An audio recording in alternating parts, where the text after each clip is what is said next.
Magnar here, and this is how to mod Total War Warhammer. First off, I'm going to show you around the game files and where you can find all the different types of files, images, database tables and the like. So we have two main types of files here. We have pack files, and if we go into campaigns Warhammer, we have startpos file. Now startpos file determines all the things like what factions are in the campaign, who owns which region, all that kind of stuff. All that's in a startpos, and each campaign will have its own startpos.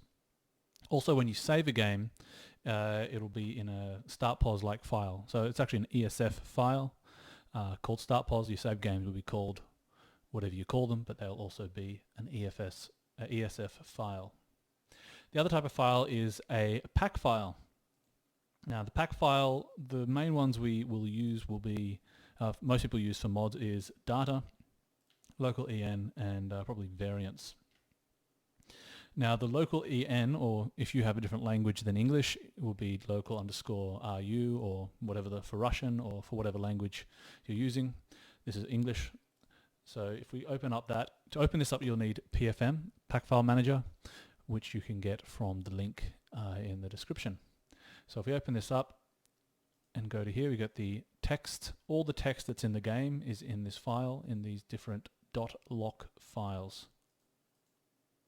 Alright, so if you want to find out, if you want to change any of that, you'll be modding .loc files. The other files are, the files related to a unit's appearance are called variant mesh definitions, and we find them in the variants here. So we open them up. Now this looks very much like a different structure to how it was done in Attila and Rome 2. So here we have all the different models for the units. Right, and here, oh, not there.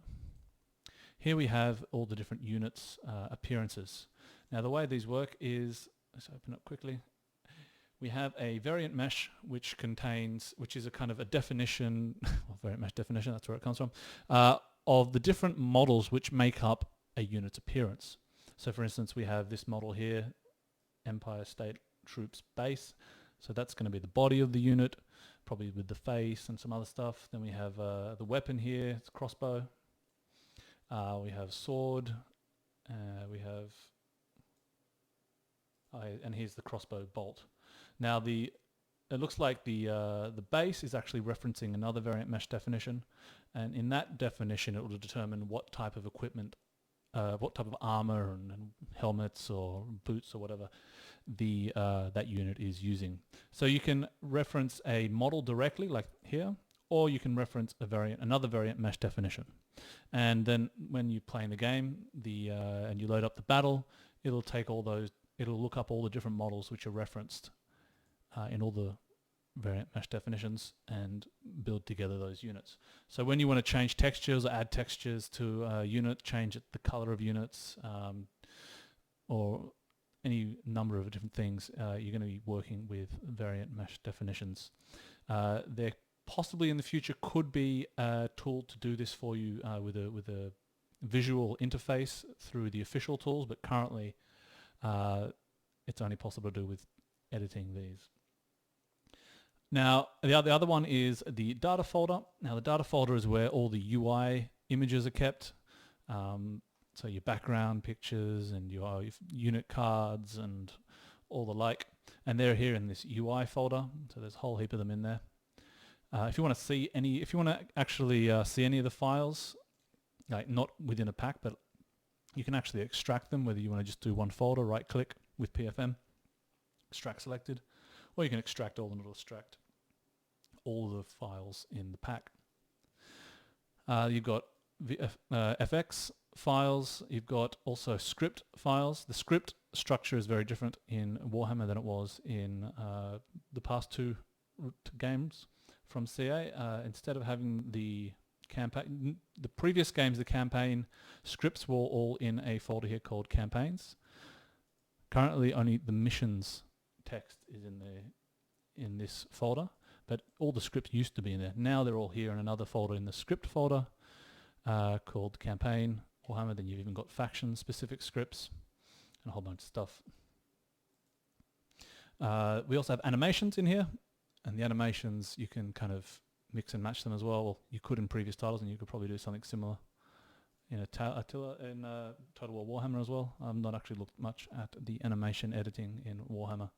You have audio and battles, cameras, a whole bunch of different stuff in there. The folder that most people will be using when they're modding will be the DB folder. Now, you won't actually edit anything directly in any of the vanilla packs. When you create a mod, you'll actually create your own pack, and in your own pack you'll put all your files, and the game can then add whatever you've got in your packs to whatever the vanilla tables are, or overwrite them depending on how you set it up, which I'll go over a bit later. Now, these tables here have all the different data that we're going to be using. You can see each table's got the same name, data core.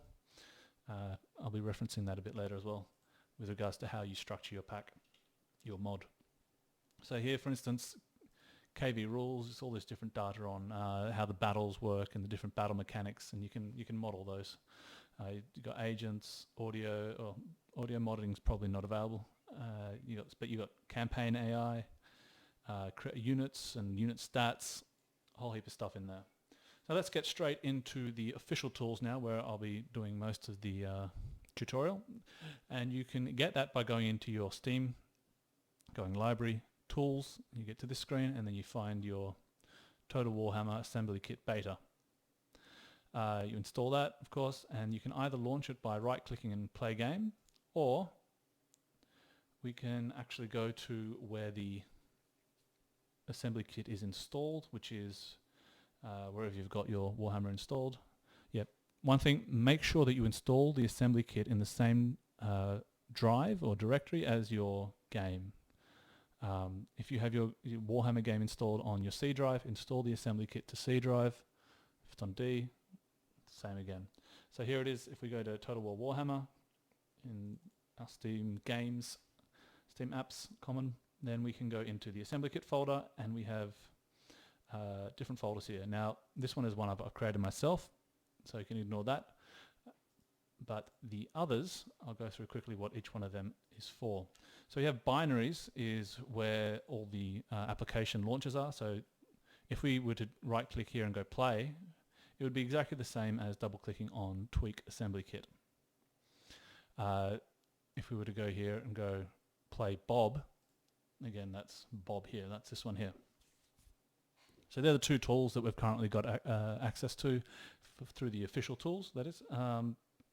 Now, the way they work is you have a raw data folder here, which contains all the base tables for both the start pos and the database, and also for the text based off the Doclock files.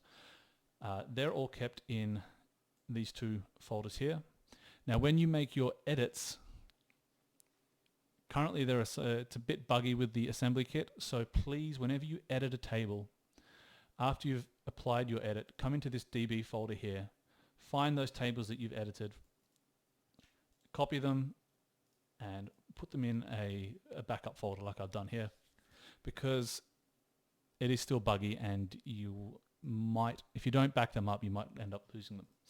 Okay, so once you've all backed it up, let's start it up now, and we can go into,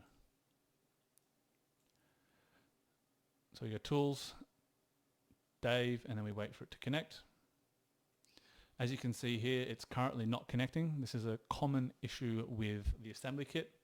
After you've edited some tables, it sometimes doesn't connect. Now, there is a way to fix this. Well, kind of a way to fix it. So what I'm going to do is make sure I backed everything up, which I did before recording, as you can see here. And now I'm just going to properties, verify integrity of the game cache. What this will do is it will replace all the files that I've edited in this folder and replace them with the vanilla files. It shouldn't take too long. And then after that, what I'm going to do is I'm actually going to take all the files that I've already edited. Not that one. Okay, so these are the ones that I've backed up already, and I'm going to just copy them. And is it finished? Yeah, it's finished. I'm going to put them straight back in. And now the assembly kit will actually start. Nope.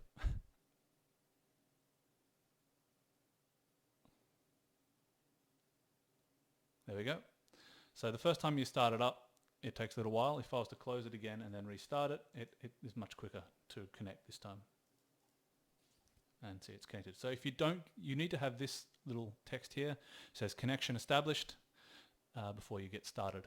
Okay, so just as we opened up the DB pack with Pack File Manager, we're going to do the same thing with Assembly Kit, and that is via View Table Launcher.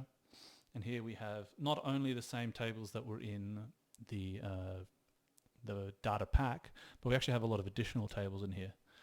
So if it's anything like previous games, each tool, the Assembly Kit and Pack File Manager, kind of bring their own benefits, and using both of them kind of allows you to do the most with your modding.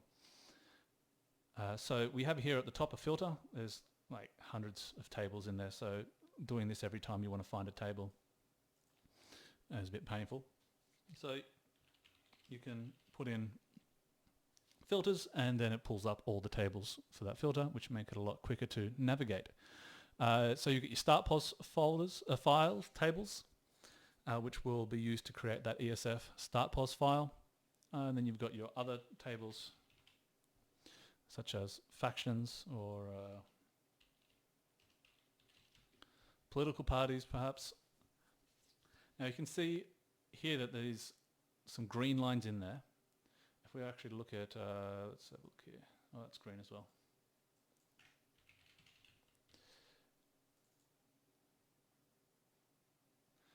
If we look at the factions, these are just my tables because I've already edited them.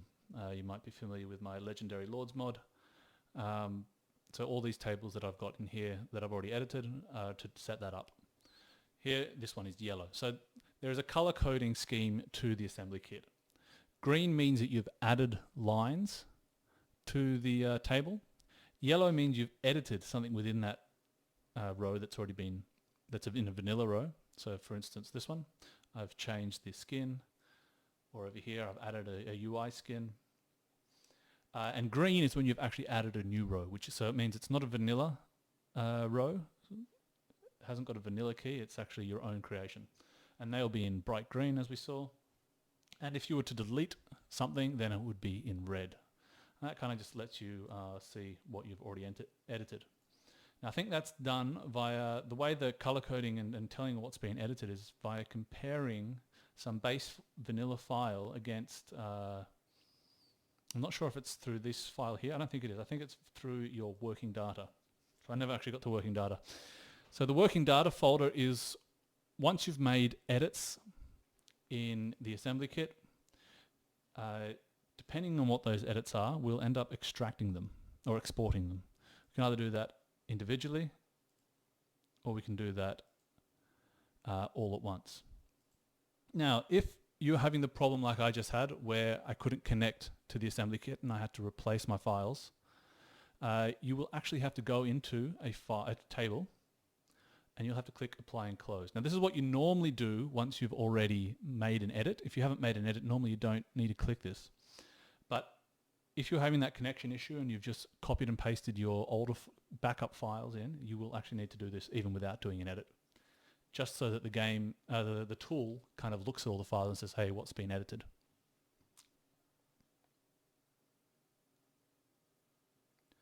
So once you've done your edits, or if you've just backed it up and reloaded back in, you'll then have to export your changes to binary. So I've done it here as all at once. You can also just choose which files you want to do. So here you'll have the ones that the tool has noticed that you've actually modified, and you can just add them, the various tools, to the list to export and then export them. I don't usually do that though. I usually do export all of them. Okay, so editing in these tables is very easy. So the export part's kind of what you do once you've finished doing your editing. So I'm just going to show you how to do some editing as well. It's pretty self-explanatory though. Let's jump into a table I've already edited. Wrong table. Okay, so true false, click the button. or unclick the button, or I can change a name here. Okay. Now, the good thing about the assembly kit is well, actually the PFM also offers this option as well, but not as detailed. It tells you if you're going to change something which another table or another field is relying on, it'll give you a warning telling you, hey, you're changing this. If you don't fix the other stuff as well, then you're going to have problems. So for this one here, for instance, other tables reference this political party, and that table is the faction political parties junctions table. So I'd first have to go in there and remove the references to this table. So that's a nice thing, that it kind of helps you, stops you from making mistakes. It also allows you to do filters here, so I can say I just want to get the empire, for instance. You can pick the column that you're filtering. You can also have multiple filters, so you've got or, you can put in or green skin, for instance. Ooh. So now we've got the empire and the green skin entries for this table. So that's nice that you can do filtering. It kind of allows you to make what you have to look at, allows you to find and work with things a bit easier. So anytime you do changes in here, click apply or apply and close. If you want to remove lines, you can use the remove records or just the delete key on your keyboard.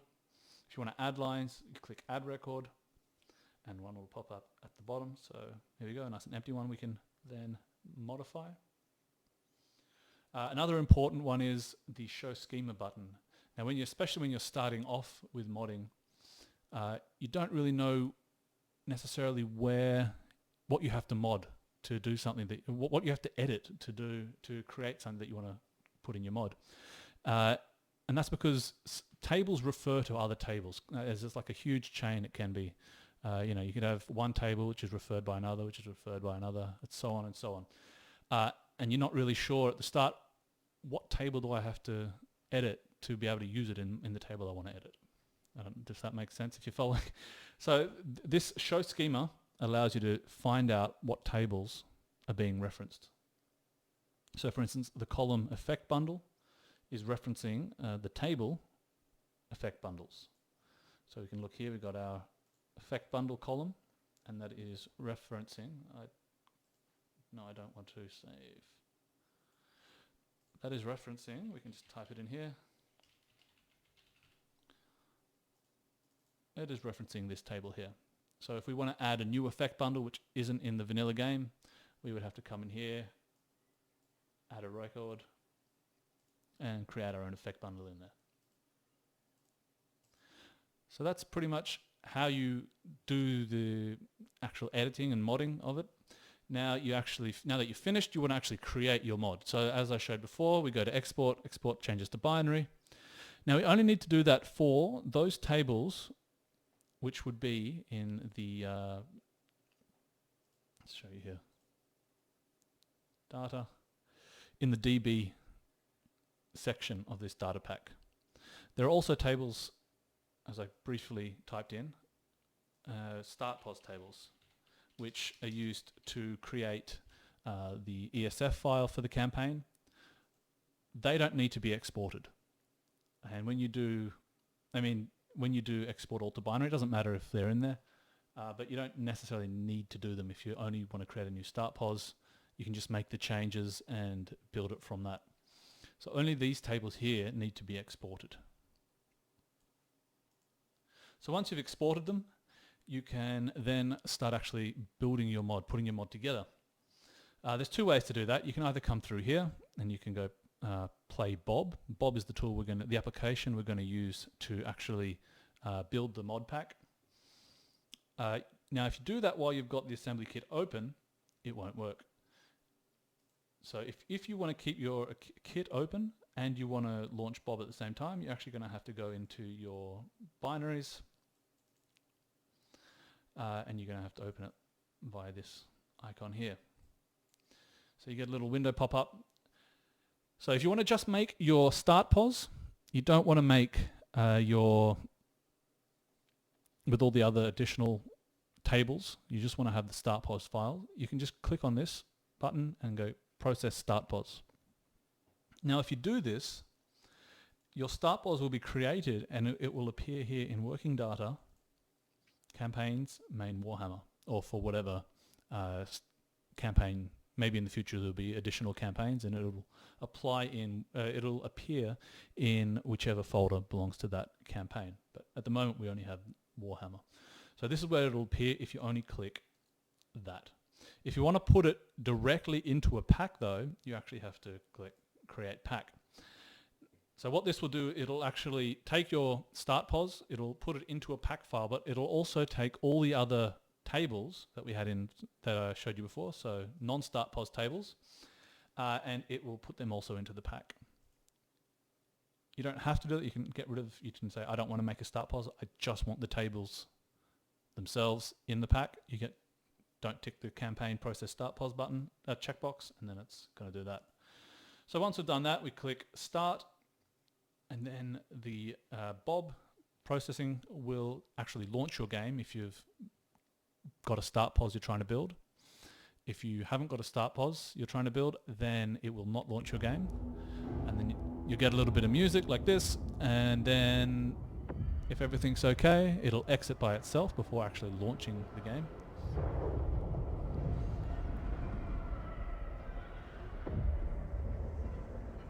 Shouldn't take too long.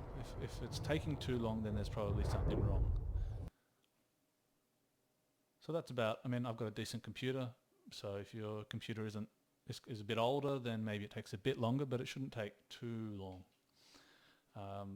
So now we've got a start pos which has been created, and all the files, all the tables, and they've all been added to one pack.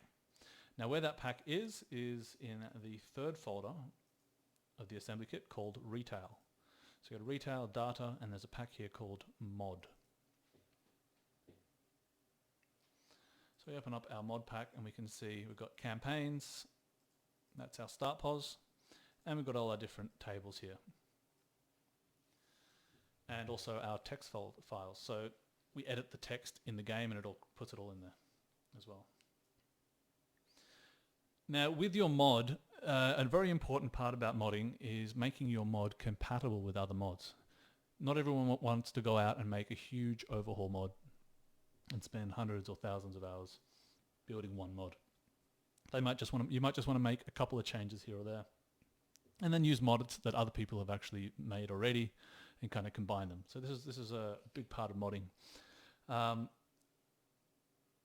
So on that, I'm going to show you now how to make your mod as compatible as possible.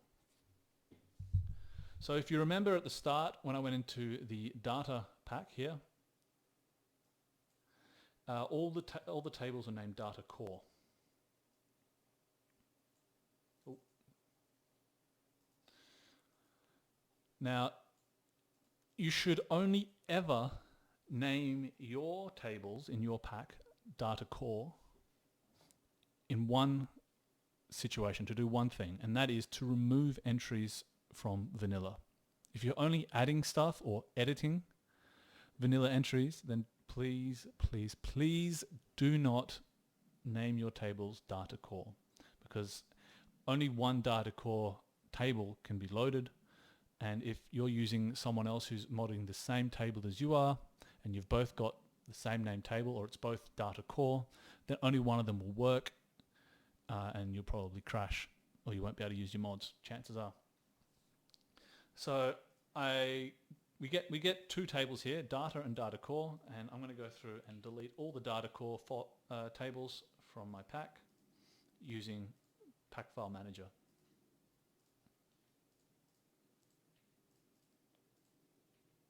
I need that one. Save it.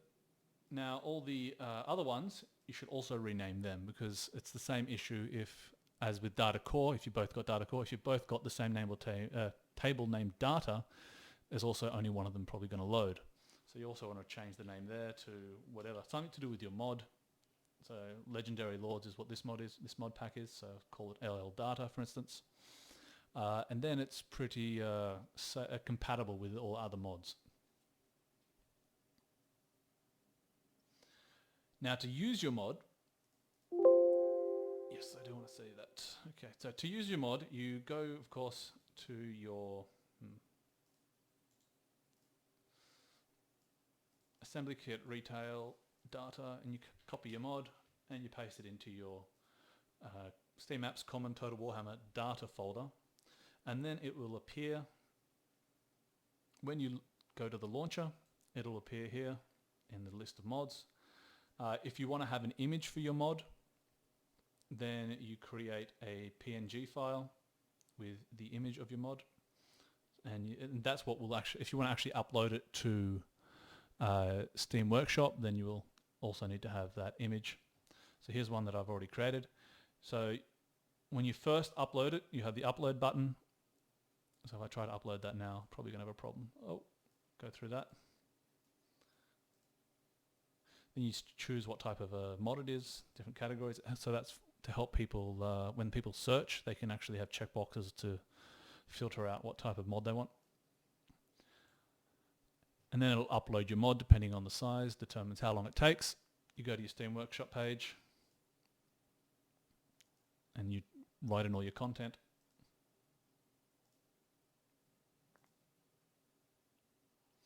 Upload your images, so much stuff you can do, descriptions, and then you've got your mod, you've released it, people can download it, and you're a modder. So look forward to seeing what all of you can make, and happy modding.